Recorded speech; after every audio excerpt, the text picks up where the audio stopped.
What's going on, y'all? It's Matt here. I'm gonna go over a quick tutorial on how to make some PVC target stands.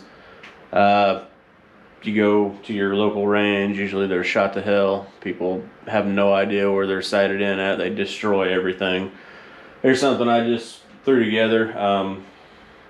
I'll make a couple of these, but each target stand, you'll have one 24-inch, 2-foot length, be a 1.5 PVC schedule 40. You'll have 4 1-foot pieces.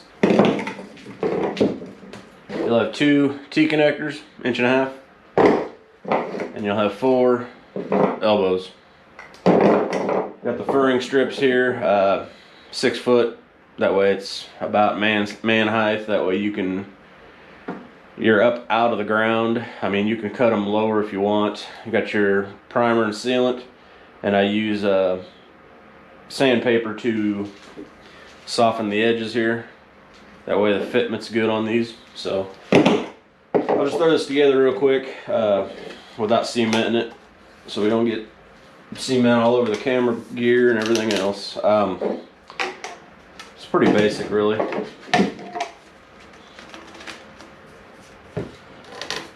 That'd be one side. It's freezing in this garage, I'm telling you right now. It's rained all day.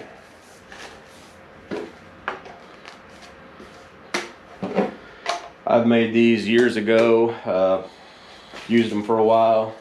And you gotta make sure you line up your T's. You see how they have to be in the same spot? So I need to rotate these.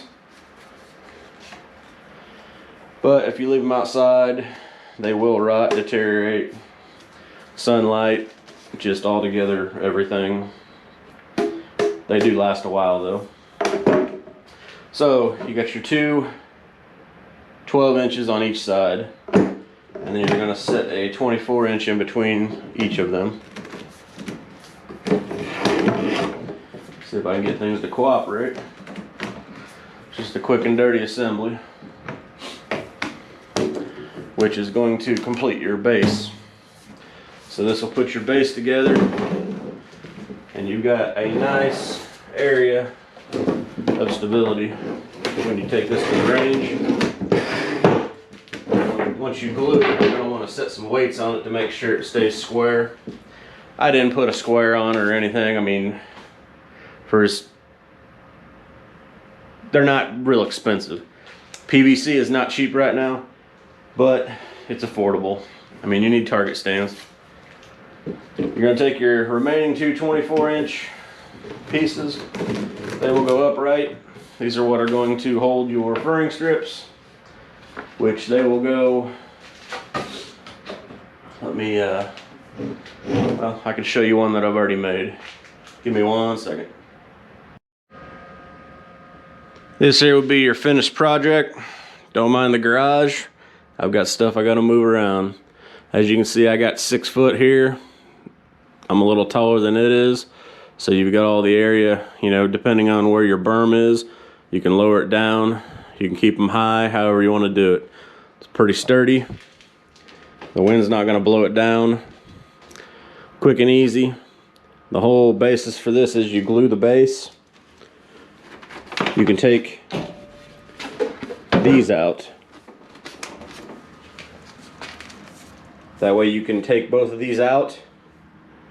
This will fit in the trunk of a car. Everything fits nice and neat. Got any questions? Need any measurements? Let me know. This isn't a hard project. Just figure out some measurements and go with it. It can work with anything, to tell you the truth. Like, share, subscribe. If you like this, if you like more things like this, let me know what you want to see. I can do what you want. Peace out.